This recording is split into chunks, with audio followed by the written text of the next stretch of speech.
Exercise 10. Which of the following is equivalent to 6 over x plus 3 minus 3? Equivalent only means one thing. Operations. So, 6 over x plus 3 minus 3. I could write it at first as 6 over x plus 3 minus 3 over 1. We have two different fractions.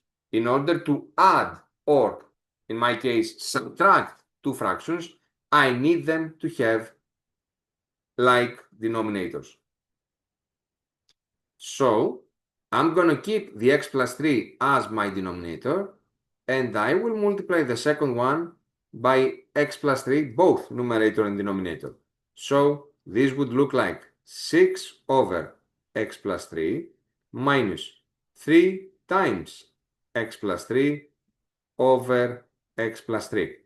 Now I can combine them into one fraction really carefully without losing any sign.